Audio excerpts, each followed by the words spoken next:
Assalamualaikum warahmatullahi wabarakatuh. Bismillahirrahmanirrahim.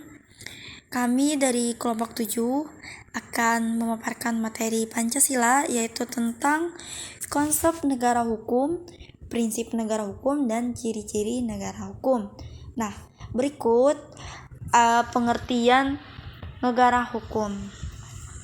Negara hukum adalah negara yang berdiri di atas hukum, yang menjamin keadilan kepada warga negaranya, yang mana keadilan tersebut merupakan syarat bagi tercapainya kebahagiaan hidup untuk warga negara, dan sifat keadilan itu perlu diajarkan rasa susila kepada setiap manusia, agar dapat membuat warga negara suatu negara menjadi baik. Negara hukum bersandar pada keyakinan bahwa kekuasaan negara harus dijalankan atas dasar hukum yang adil dan baik. Kemudian ada konsep negara hukum. Di bawah ini terdapat beberapa konsep negara hukum, antara lain yaitu yang pertama, ada konsep negara hukum adalah konsep yang menetapkan hukum sebagai sumber kedaulatan yang tertinggi dalam penyelenggaraan negara. Yang kedua, konsep ini telah dikenal sejak zaman Yunani kuno. Oleh Plato disebut dengan nomos atau norma, yang kemudian berkembang menjadi nomokrasi atau pemerintahan oleh hukum, yang tujuannya menempatkan hukum sebagai pembatas dari kekuasaan yang dimiliki oleh penguasa. Dan yang terakhir ada konsep ini adalah reaksi terhadap konsep kedaulatan negara atau Menstaat yang menempatkan kedaulatan tertinggi ada di tangan penyelenggara negara. Kemudian ada prinsip negara hukum. Para sarjana Eropa kontinental yang diwakili oleh Julius Stahl menuliskan prinsip negara hukum atau Rechtsstaat dengan mengimplementasikannya kepada atau ke dalam yang pertama, perlindungan hak asasi manusia. Yang kedua, pembagian kekuasaan. Yang ketiga, pemerintahan berdasarkan undang-undang yang telah ditetapkan. Dan yang terakhir yaitu peradilan tata usaha negara. International Commission of Justice pada konferensinya di Bangkok sekitar tahun 1965 juga menekankan prinsip negara hukum yang seharusnya dianut oleh sebuah negara hukum. Antara lain yang pertama, perlindungan konstitusional. Artinya, selain menjamin hak-hak individu, konstitusional harus pula menentukan cara prosedural untuk memperoleh perlindungan atas hak-hak yang dijamin.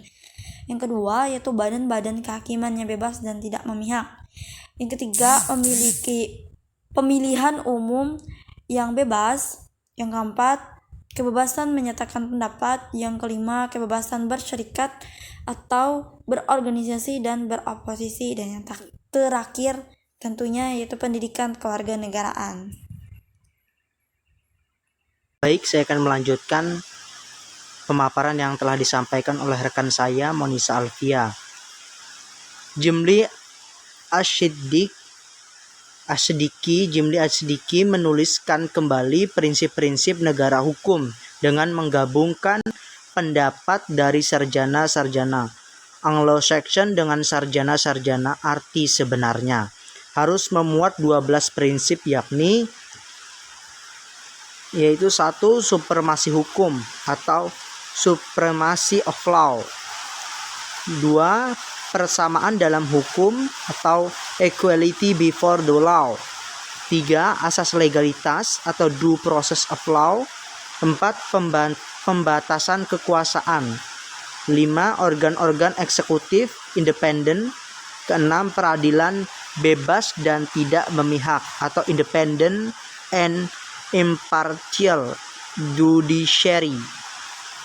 7. Peradilan tata negara constitutional court. 8. Peradilan tata usaha negara. 9. Perlindungan hak asasi manusia. 10.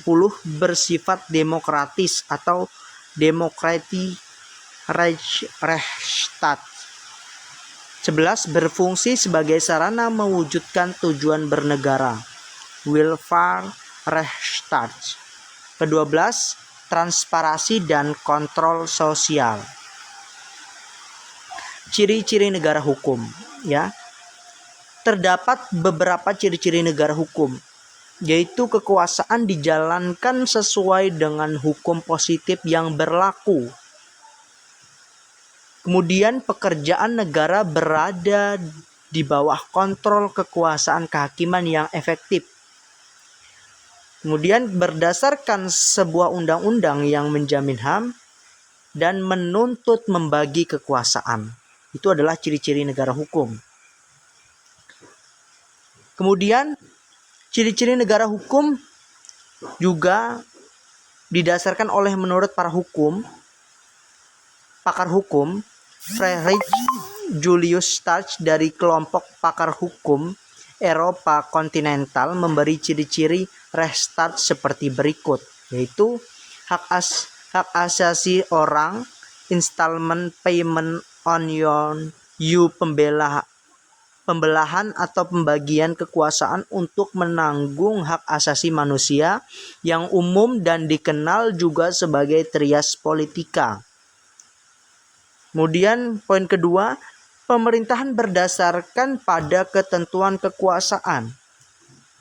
Kemudian peradilan administrasi dalam perselisihan. Kemudian poin keempat mengenai AVDC yang kelompok pakar hukum Anglo-Saxon anggota tanda-tanda regulation of law seperti beserta supremasi hukum pada makna tidak bisa muncul kesewenang-wenangan hingga seorang cuma bisa dihukum bila tidak mematuhi hukum. Kemudian yang poin keenam, kedudukan yang sama di hadapan hukum baik untuk kaum umum ataupun untuk menjabat. Yang ketujuh, terjaminnya hak-hak orang dalam undang-undang atau peraturan pengadilan. Ya, itu tadi penjelasan yang kami dapat sampaikan mengenai paparan kami pada diskusi hari ini. Kurang dan lebihnya kami mohon maaf. Wabillahi taufik walhidayah. Wassalamualaikum warahmatullahi wabarakatuh.